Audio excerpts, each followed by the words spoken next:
to show you a couple of things. One thing I wanted to show you was how to create a hole in an object from the library. Right now I'm using some of the images that Rob had put into a special folder for Embrilliance users, and I'm going to go to the rounded corner rectangle. I'm going to click on that and hit OK.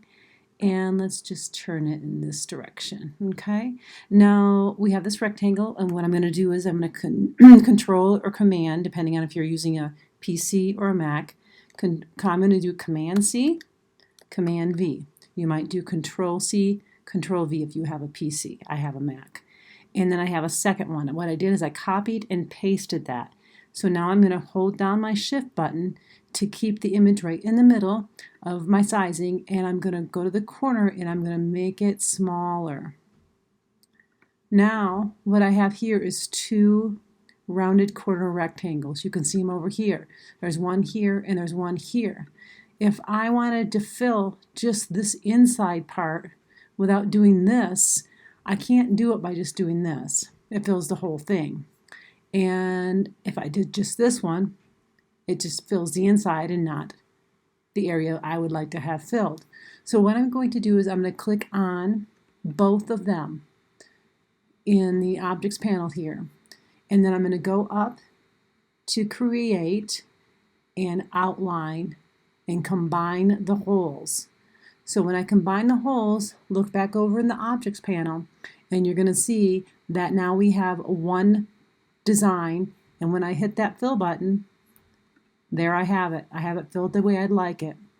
Now I used a few of these little designs and kind of made a fun little, I don't know, I thought maybe 50s style design here on the page. And I thought to myself, there's two ways of making this run really smoothly. The first way would be to order the starts and stops in the right method so that the needle doesn't stop over here and then come over here to start. So if I move the stop over this way and then I move this start, oopsie, grab the start, move this start up this way, what's going to happen is it's going to stitch all of this, it's going to end here, and it's going to start stitching over here. And that's perfect, exactly what I want. One thing to know though is that I'll want the tie in the entry, but I don't need the tie at the exit because the tie is going to want to tie it off and clip it. It doesn't need to because it's going to go right on to the next one. But the very last one in my series, I'm going to want to have tie at the exit. And that would be one way to order these so they run smoothly. And let me give you a quick peek at this. So it's going to run this nice little square. And you're going to see there's not going to be any jump. It's just going to whoop at the end. Oh, it's going through still. Let's slow it down a little bit for y'all. Boy, that's too slow. I don't have the patience for it to be too slow. I'm not a super patient person, while most of my videos are pretty short as well. It's going to continue this way. And it'll end. You can see it's getting ready to end. Coming over this way, and it's going to smoothly start right with the next one. Now I didn't order the last two of them, so that won't continue to work that way. Let's go back to our design page. Another way to order this so that it runs all smooth would be to use our branching button. I believe branching is level 3. If you don't have level 3 or if you don't have the branching button, then you'll want to do your stops and starts in the right order in order for it to run smoothly. If you do have the branching button, go ahead and highlight on all 4 of those.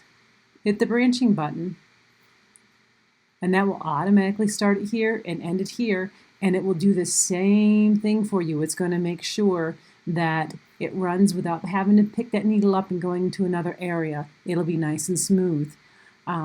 And then you can, since you have that branch, you can tie at the entry and tie at the exit both, because you're going to want to have that tied off at the end. And I hope that gave you a little hint on how to make designs run a little smoother, and also on how to create a design from a couple items and combine those holes to get the look that you want to achieve. Thank you for watching, and be sure to ask any questions you want. If it's about this video, please put your question in the comments. If it's just a general one, go ahead and start a new post and ask your questions. I try to get to those as quick as I can.